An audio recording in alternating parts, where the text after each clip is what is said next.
오늘 살펴보실 하나님의 말씀은 구약성경 창세기서 6장 8절로 9절의 말씀입니다. 구약성경 창세기 6장 8절로 9절 말씀 함께 봉독하도록 하겠습니다. 제가 먼저 큰 목소리로 봉독합니다. 그러나 노아는 여호와께 은혜를 입었더라. 이것이 노아의 조건이라. 노아는 의인이요 담대에 완전한 자라. 그는 하나님과 동행하였으며. 아멘. 오늘은 하나님과 올바른 관계 속에 살기라는 제목으로 마지막으로 살펴보고자 합니다. 말씀을 보실까요? 여호와께서 사람의 죄악이 세상에 가득함과 그의 마음으로 생각하는 모든 계획이 항상 악할 뿐임을 보시고, 하나님께서 범죄한 인생을 향해 그의 마음으로 생각하는 모든 계획이 항상 악하다고 말씀하신 의미가 무엇입니까?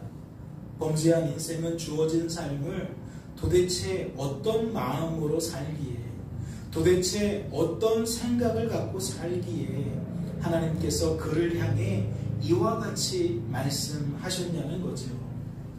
범죄한 인생은 죄 때문에 그 생각과 감정과 의지가 전적으로 타락하고 부패하고 무능하게 되었다라고 말씀을 드렸습니다. 이는 어떠한 의미이죠?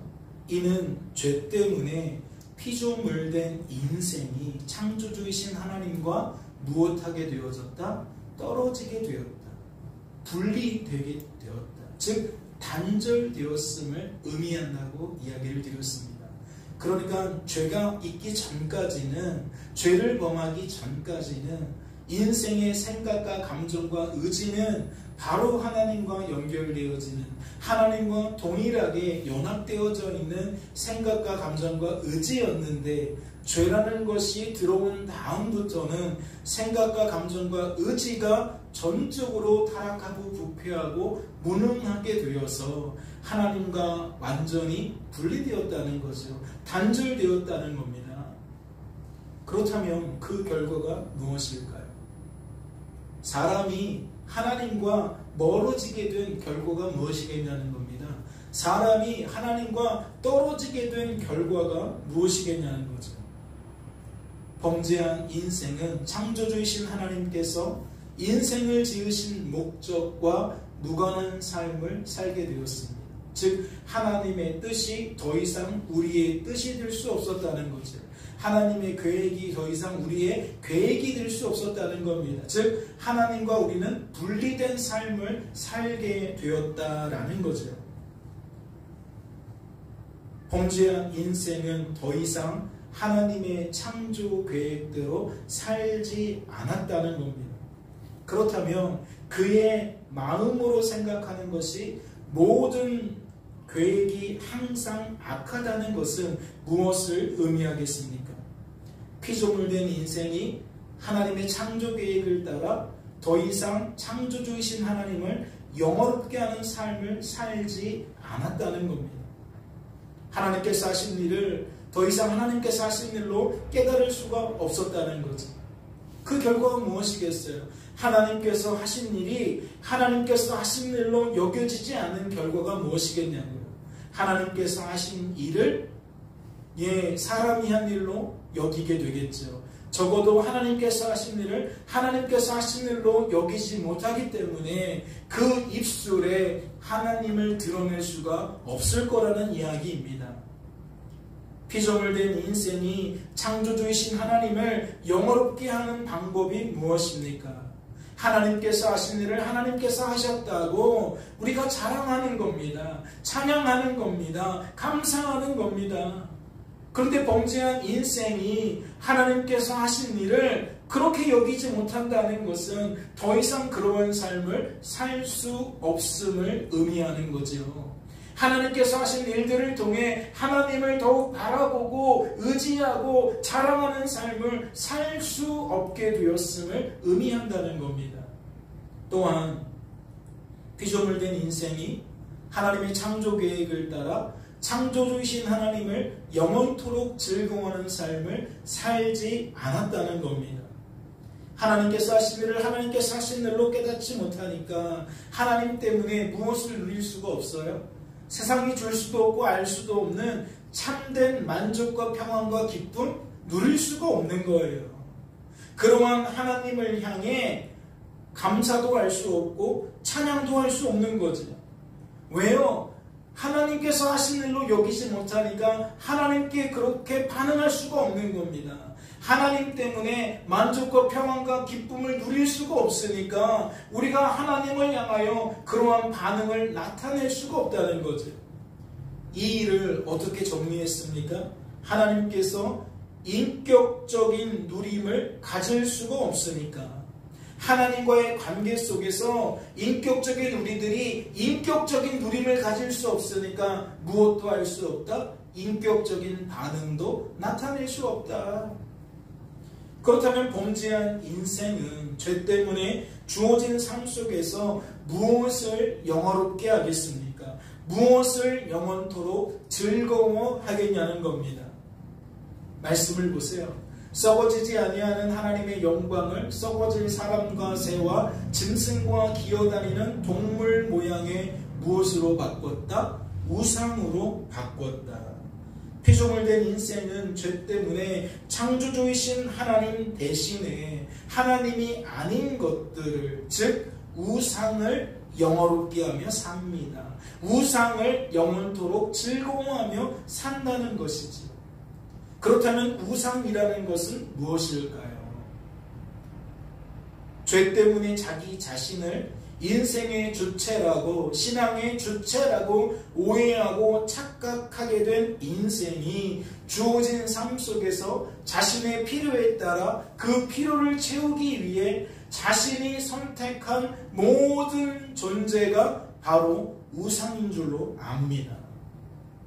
다시 말씀을 드려요. 무엇이 우상이라고요?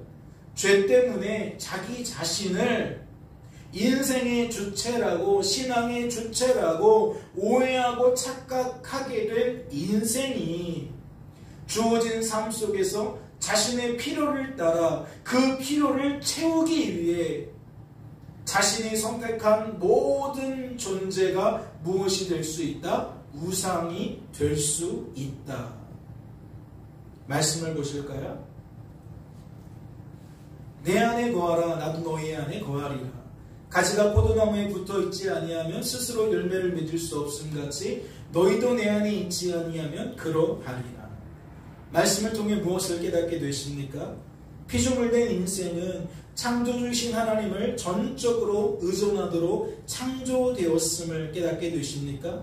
비록 사람이 인격적인 피조물이라서 비인격적인 피조물들과 특별하지만, 유일하지만 반드시 그들처럼 어떠한 삶을 살아야 된다?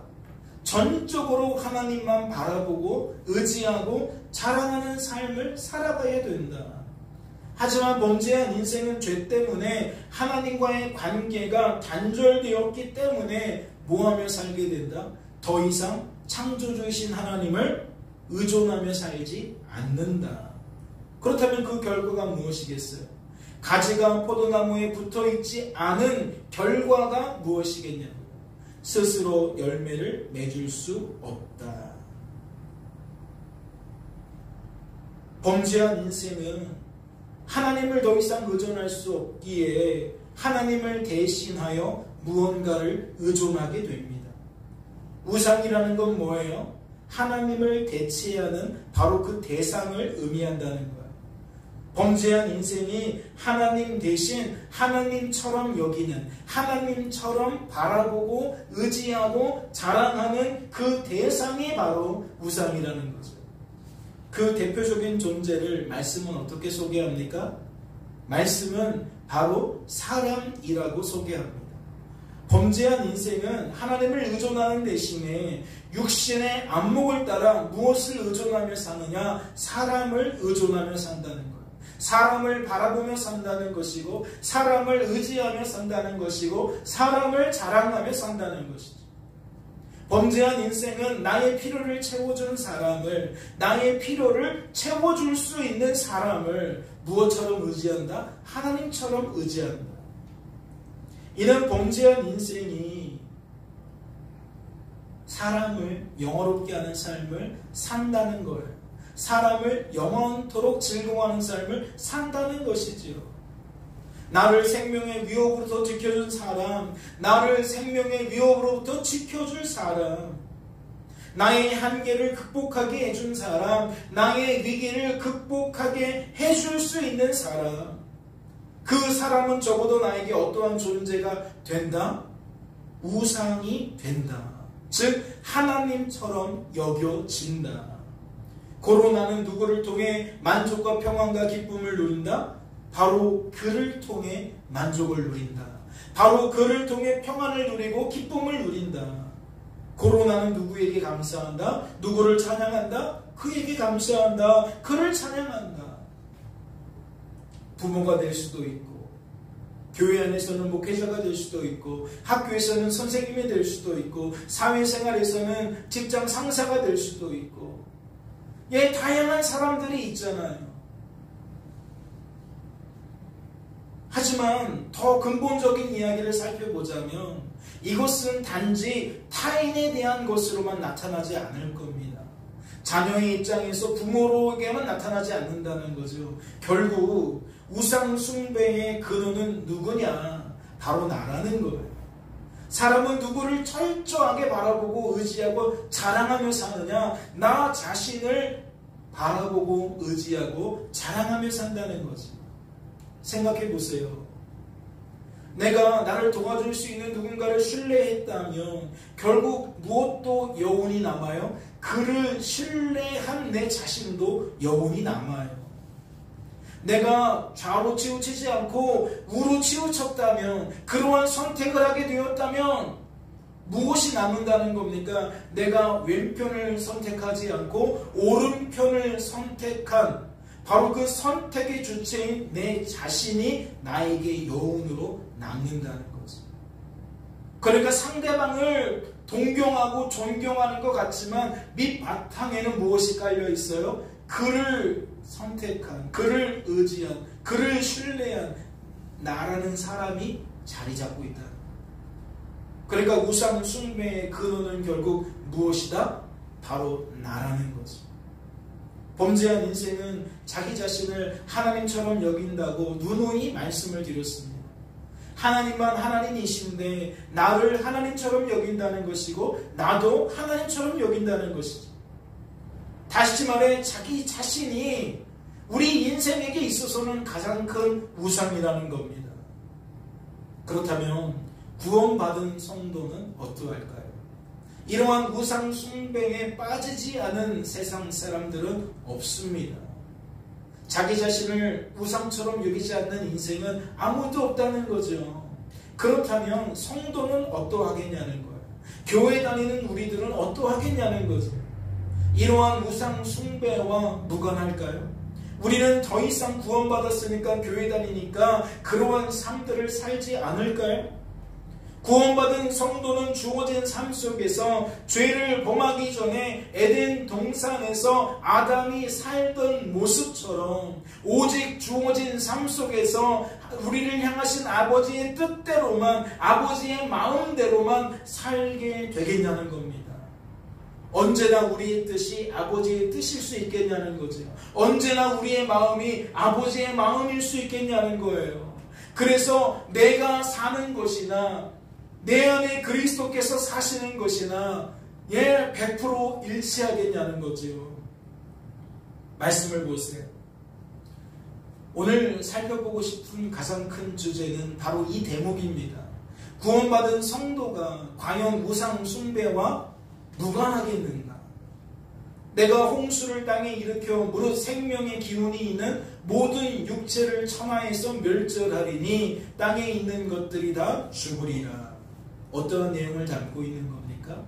창세기 6장에 소개되어져 있는 홍수 심판에 대한 이야기를 하고 있는 겁니다. 모든 사람들이 죄가 가득하니까 생각하는 것이 악할 뿐이니까 하나님이 온 세상을 쓸어버리기로 마음먹으셨어요. 심판하시기로 마음먹으셨다고요. 그 방법이 무엇입니까? 물을 통해 온 세상이 멸절되도록, 생명 있는 모든 것들이 멸절되도록 만드시는 것이었습니다. 그러나 이 상황에서 누구는 구원받죠?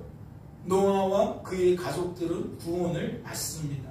많은 사람들이 말씀처럼 반드시 죽게 되었어요. 죄의 사망, 죄의 삭슨 사망이라는 그 말씀처럼 사람들은 다 죽게 되었다고요. 선악을 알게 하는 나무의 열매를 먹으면 반드시 죽는다라고 말씀하신 것처럼 이 홍수 심판을 통하여 다 죽었다는 겁니다.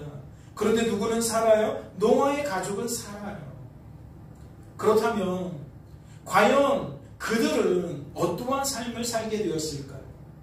눈앞에서 이러한 처참한 광경을 목도하였는데, 하나님을 반역하면, 하나님을 배역하면 우리가 이러한 처지가 되는 거구나, 반드시 죽게 되는 거구나, 그것을 뼈저리게 몸으로 체험했는데 과연 그들은 이후에 어떠한 삶을 살게 되었겠냐는 거죠.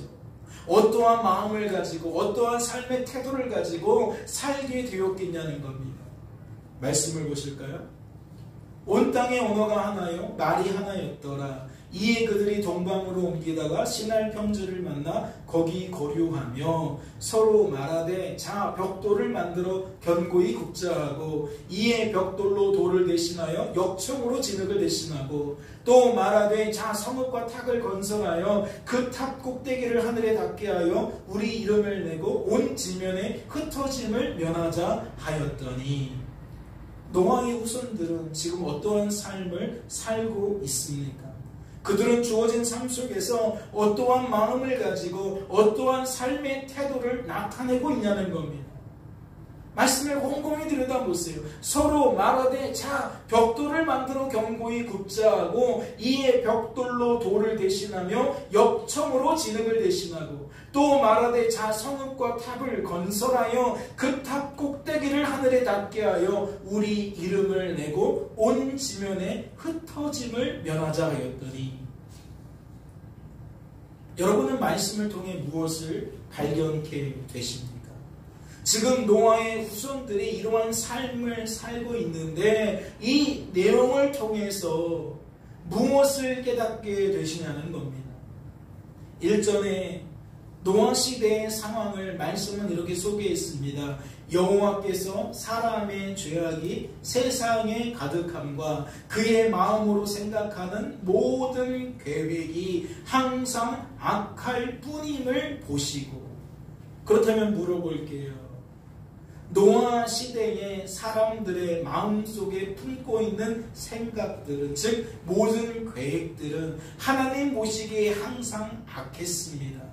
그렇다면 여러분이 볼 때에 지금 노아의 후손들이 품고 있는 이 생각들은, 이 계획들은 어떻게 보이십니까? 악하게 보이십니까? 선하게 보이십니까? 하나님은 이러한 그들의 모습을 어떻게 보게 되셨을까요? 이런 얘기입니다. 노아의 후손들은 노아 시대의 패역한 사람들과 구별된 삶을 살고 있는 것처럼 보이십니까? 노아의 후손들은 그들과 달리 하나님의 창조 계획을 따라 살고 있는 것처럼 여겨지시냐는 겁니다. 다시 말해 이들은 주어진 삶 속에서 하나님을 영원롭게 하는 삶과 하나님을 영원토록 즐거워하는 삶을 살고 있냐는 거죠. 여러분은 이러한 저들의 행동이 무엇 때문이라고 생각하십니까? 그들이 주어진 삶 속에서 견고한 성읍을 쌓으려고 한 이유가, 하늘에 닿을 정도로 높은 탑을 쌓으려고 한 이유가 무엇 때문이라고 생각하시냐는 거죠. 말씀을 들여다보니까 그는 돌 대신에 벽돌로 그리하자고 합니다. 그들은 진흙 대신에 역청으로 그리하자고 합니다. 이유가 있을 거 아니에요. 큰 성읍을 건설하고 높은 탑을 건설하며 그것을 돌로 쌓지 않고 벽돌로 쌓는 이유, 진흙으로 쌓지 않고 역청으로 쌓으려고 하는 이유, 뭔가 있을 거 아닙니까? 잘 생각해 보세요. 이것이 과거에 그들이 경험했던 홍수 심판과 무관하겠습니까? 이것이 노아 시대의 홍수 사건과 무관하겠냐는 겁니다. 성읍과 탑의 제일 원인, 제일 용도는 무엇입니까? 이는 자신들의 안전을 도모하기 위한 행위입니다. 즉 성읍을 쌓고 탑을 쌓는 건 자신을 보호하기 위해 하는 조치라는 거죠. 그런데 특이한 점이 있잖아요. 무엇이 특이한 점입니까? 노아가 방주를 지을 때에, 큰 배를 만들 때에 역청을 사용했습니다. 나무와 나무를 이어서 배의 표면을 만들 때에 그 표면에 무엇을 발랐느냐? 역청을 발랐다는 거예요. 그 이유가 무엇이죠? 물이 배 안으로 들어오는 것을 막으려고 함입니다. 다시 말해 역청은 어떠한 재료냐? 물을 막아주는 재료라는 거예요. 즉 강수재라는 거죠. 그런데 견고한 성읍을 쌓으면서 하늘에 닿을 정도로 높은 탑을 쌓으려면서 사람들이 무엇을 사용한다고요? 진흙 대신에 역청을 사용한다는 거예요. 어떠한 의도가 있는 겁니까? 그 속에. 잘 생각해 보세요. 애당초 그들은 무엇 때문에 거대한 성읍을 짓고 싶어 했을까요? 왜 하늘에 닿을 정도로 굳이 높은 탑을 짓고 싶어 했냐는 겁니다. 지금 모든 단서들이 무엇을 가리키고 있는 거죠? 이는 홍수 심판이 재현된다 할지라도, 다시 한번 홍수 심판이 내려진다 할지라도 그들은 뭐 하려고 하는 겁니까? 스스로 자신들의 안위를 지키려고 하는 겁니다. 스스로 자신들의 생명을 보존하려고 하고 있다는 것이지요. 다시 말해 똑같은 방법으로 두 번은 당하지 않겠다는 그러한 악한 마음과 생각 속에서 나온 행동들이라는 겁니다. 이해가 되십니까? 그러니 이러한 그들의 마음과 생각은 무엇을 드러낸다 하겠습니까? 여호와께서 사람의 죄악이 가득함과 그의 마음으로 생각하는 모든 계획이 항상 악하다고 하셨는데, 노아 시대에는 그렇다고 하셨는데, 지금 말씀은 무엇을 드러내고 있는 거예요? 노아의 후손들도 다를 게 없다는 거죠. 홍수 심판을 경험한 그 세대들도 별반 다를 게 없다는 거예요. 즉 여전히 하나님과 분리된 독자적인 삶을 살고 싶어하는 그 죄의 유혹, 죄의 그 강한 본성을 뿌리칠 수가 없다는 거죠. 여전히 그들은 내가 사는 삶을 살고 싶어 했다는 겁니다. 하나님과 구별된 내 뜻을 가지고 내가 그 뜻을 이루어가는 그러한 삶들을 살아가고 싶어 했다는 거죠. 그러니까 그들은 홍수 심판을 통해 내가 잘못했구나, 하나님과 올바른 관계 속에 살아야 되겠구나 라고 다짐하고 작정하는 것이 아니라 오히려 그때의 일을 반면교사 삼아서 설령 하나님이 또 같은 일을 반복해도 이번에는 호락호락 당하지 않겠다라고 오히려 하나님을 대적하는 방향으로 흘러갔다는 거죠. 무엇이? 그들의 마음이, 그들의 생각이. 그러니까 죄의 그 본성이 아담과 하와로부터 끊임없이 영향을 주고 있는 거예요. 나아질 수가 없는 겁니다. 이러한 저들의 영적인 상태를 나타내주는 단서가 또 있습니다. 말씀을 보실까요? 내가 구름으로 땅을 덮을 때에 무지개가 구름 속에 나타나면 내가 나와 너희와 및 육체를 가진 모든 생물 사이에 내 언약을 기억하리니 다시는 물이 모든 육체를 멸하는 홍수가 되지 아니할지라. 홍수 심판 이후에 하나님께서는 무지개 언약을 통해 노아의 후손들에게 무엇을 약속하고 계십니까? 내가 다시는 물이 모든 육체를 멸하는 홍수가 되지 아니할 것을 약속하십니다. 이는 죄에 대한 하나님의 심판이 다시는 물로써 이 땅에 이루어지지 않을 것이라는 의미이지요. 하지만 그럼에도 불구하고 노아의 후손들은 무엇한 겁니까? 잘 생각해 보세요. 지금 이거 9장이잖아요.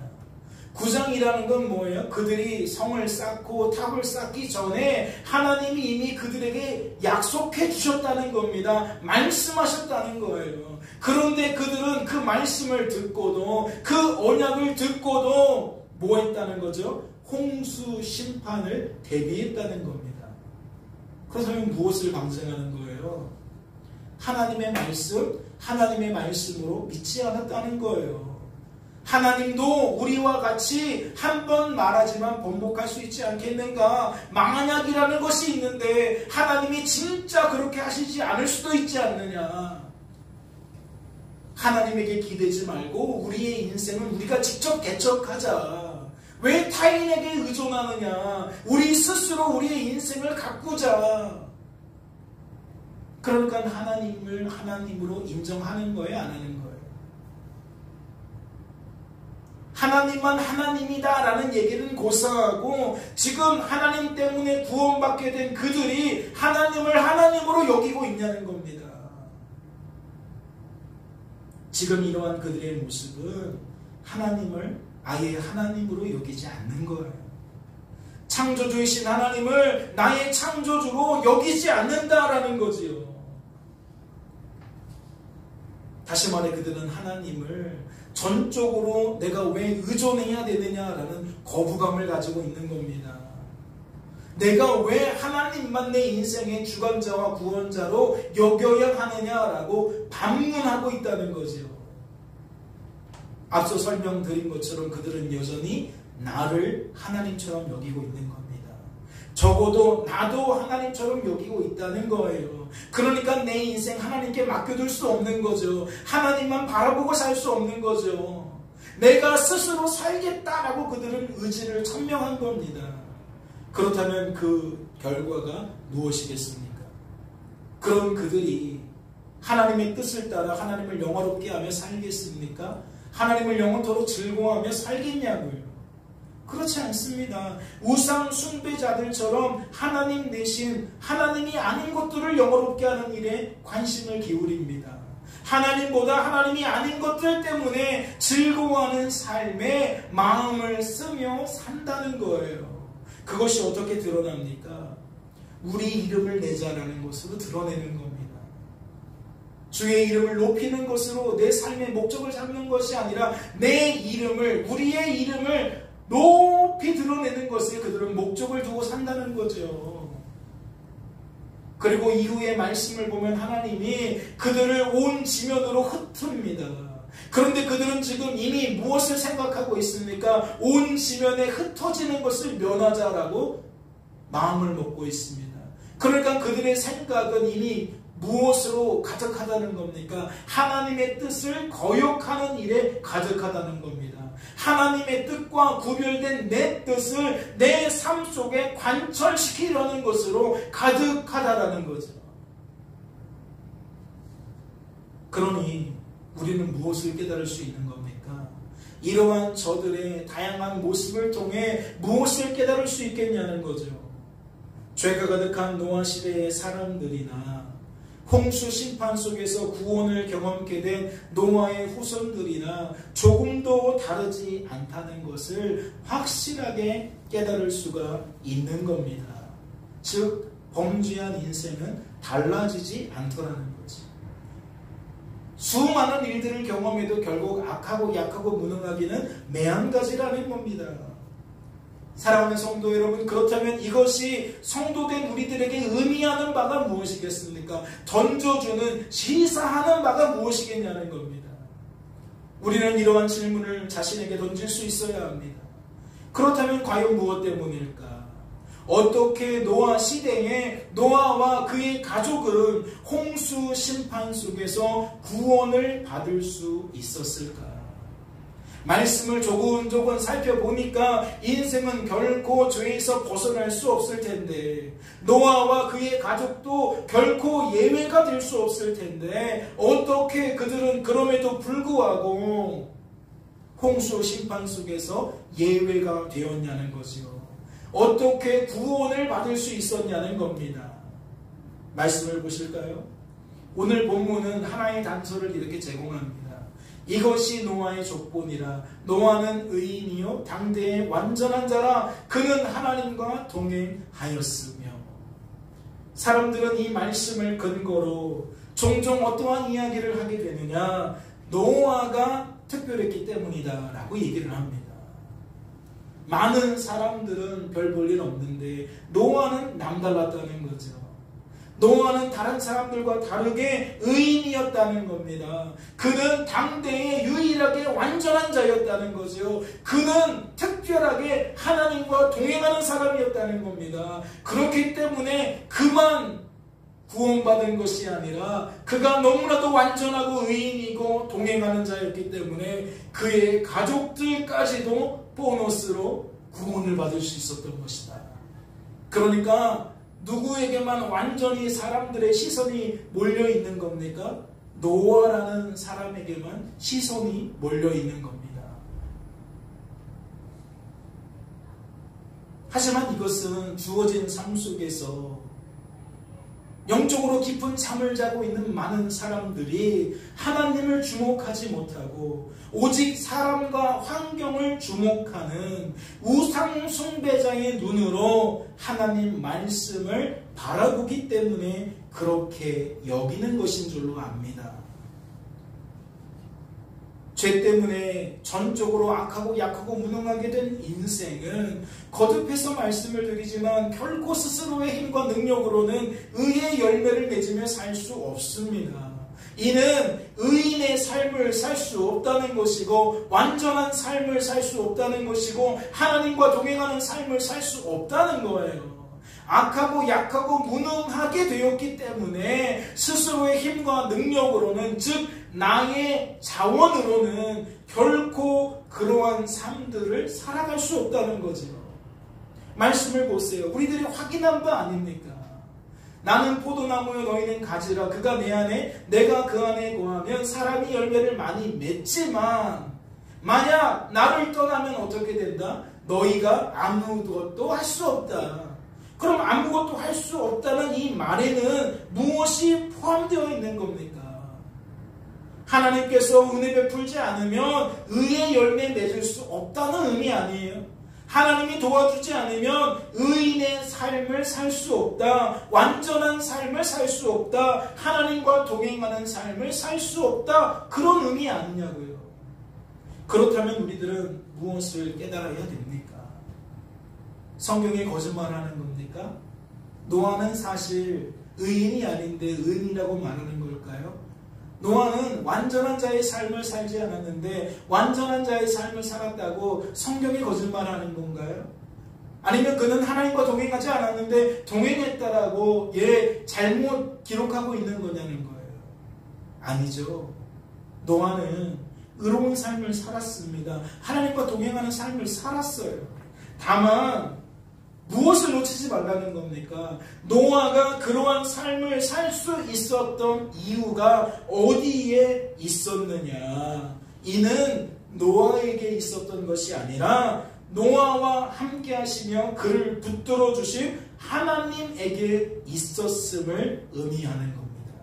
그러니까 우리들은 무슨 말씀에 집중을 해야 되느냐? 9절 말씀이 아니라 8절 말씀에 집중을 해야 되는 겁니다. 말씀은 이러한 신앙의 원리를 어떻게 소개합니까? 노아는 여호와께 은혜를 입었다라고 소개를 하는 겁니다. 은혜를 입었기 때문에 어떠한 삶을 살 수 있었느냐? 의인의 삶을 살 수 있었다. 완전한 삶을 살 수 있었다. 하나님과 동행하는 삶을 살 수 있었다라고 읽을 수 있어야 된다는 거죠. 언젠가도 이야기를 드렸지만 성경에서 말하는 믿음은, 은혜는, 구원은 어떻게 읽어도 무방하되어 있습니까? 하나님 때문에 라고 읽어도 무방하되어 있습니다. 즉 노아는 하나님 때문에 의인의 삶을 살 수 있었다라고 읽어도 무방하다는 거죠. 여러분, 이러한 신앙의 원리가 바로 복음입니다. 성부, 성자, 삼위일체이신 하나님께서 친히 계획하시고 친히 성취하시고 친히 적용해 주시는 하나님의 구원 계획이라는 거죠. 범죄한 인생은 누구할 것 없이 주어진 삶 속에서 끊임없이 죄의 열매를 맺으며 삽니다. 악하고 기억하고 무능한 인생은 결코 죄에서 벗어날 수 없다는 거예요. 누구도 예외가 아니라는 거죠. 구원받은 성도라도 예외가 아니라는 겁니다. 암에 걸렸던 사람이 치료를 받아도 소용이 없다는 거예요. 사업이 폴싹 망했다가 다시 큰 대기업으로 일어서도 소용없다는 겁니다. 하나님 때문에 건강적으로나 물질적으로나 어떠한 상황적으로나 큰 어떠한 것들을 받았다 할지라도 다 잠시뿐이라는 거예요. 우리의 근본은 달라지지 않는다는 겁니다. 오늘 말씀 속에서도 누구를 통해 우리는 그 모습을 발견할 수 있었던 겁니까? 바로 노아의 후손들을 통해서도 발견할 수 있는 겁니다. 홍수 심판 속에서 건져진 자들입니다. 암이라는 질병에서, 죽음의 문턱에서 건져진 것과 무엇이 다릅니까? 너무나도 드라마틱하고 너무나도 영화와 같은, 정말 인생 중에 한 번 경험할 수 없는 아주 커다란 극적인 일들을 경험한 겁니다. 그러나 그것이 그 사람을 변화시켰습니까? 그렇지 않다는 거죠. 그러니 구원받았다 할지라도 예외일 수 없다는 겁니다. 그런데 우리는 무엇을 놓치면 안 돼요? 하나님의 구원 계획을 놓치면 안 돼요. 구원받은 성도는 결코 세상 사람들처럼 끊임없이 죄의 열매만 맺지 않습니다. 그는 노아처럼 주어진 삶 속에서 어떠한 열매도 맺는다? 의의 열매도 맺는다. 완전한 열매도 맺는다. 하나님과 동행하는 열매도 맺는다. 그 이유가 무엇입니까? 그는 하나님의 구원 계획을 따라 하나님 때문에 성도로 세워진 것처럼 하나님 때문에 성도로 보존되기 때문입니다. 성도다운 삶을 살기 때문입니다. 즉 하나님 때문에 우리들은 세상 사람들과 똑같은 종자들이지만 다른 삶들을 살게 된다는 거지요.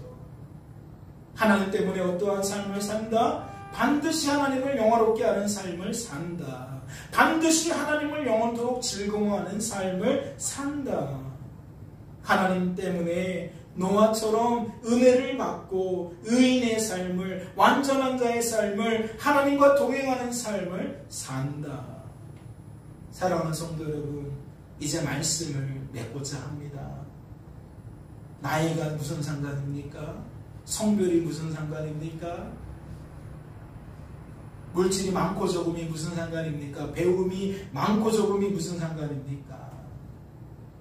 여러분, 그러한 것들이 제약이 될 수 없습니다.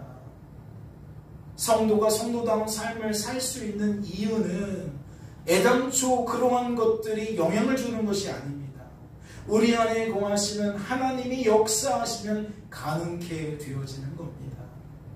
그렇다면 신앙의 원리는 무엇이겠습니까? 더욱 우리 안에 거하시는 하나님을 우리들이 바라보는 겁니다. 의지하는 겁니다. 그리고 입술을 열어 그분을 자랑하며 사는 겁니다.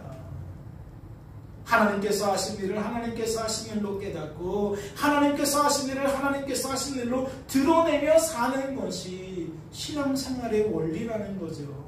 거기에 무언가가 덧붙여질 게 없습니다. 하나님과 단절되지 않고 하나님과 연합되어서 하나님과 붙어있는 자들이라면 그러한 순기능이 나타나서 주어진 삶 속에서 노아와 같은 삶을 살 수밖에 없다는 거지요. 그러니 남은 한 주간의 삶 속에서 너와 같이 하나님 때문에 은혜를 힘입고 성도로 보존되어질 수 있기를, 성도다운 삶을 살아갈 수 있게 되기를 주님의 이름으로 간절하게 소망합니다. 잠시 기도합니다. 하나님 아버지 감사합니다. 우리를 사랑하시되 아들을 친히 이 땅에 보내시며 십자가에 달려 죽기까지 우리를 사랑하신 주님, 우리는 그 은혜를 인하여 구원을 얻게 되는 줄로 믿습니다. 성도된 우리들은 언제나 어디서나 어떠한 상황 속에서나 하나님 때문에 성도로 세워지고 성도로 보존되고 성도다운 삶을 살게 되는 줄로 믿습니다. 오늘도 이 예배가 거저된 일일 수 없습니다. 하나님이 우리들을 향한 하나님의 뜻을 이루시려고 우리를 불러 모으셨고, 대면 예배를 통하여서든 비대면 예배를 통해서든 우리가 하나님의 말씀을 청종하며 하나님 안에서 기적을 맛보고 있는 중인 줄로 믿습니다. 하나님, 남은 한 주간의 삶 속에서 그 기적이 삶의 열매로 나타나게 하옵소서. 삶 속에서 누려지는 풍성한 열매로 우리가 받아 먹게 하옵소서. 주께서 우리를 붙들어 주실 줄로 믿고 감사드리며 이 모든 말씀 우리를 주 예수 구원하신 예수님의 이름으로 기도하옵나이다. 아멘.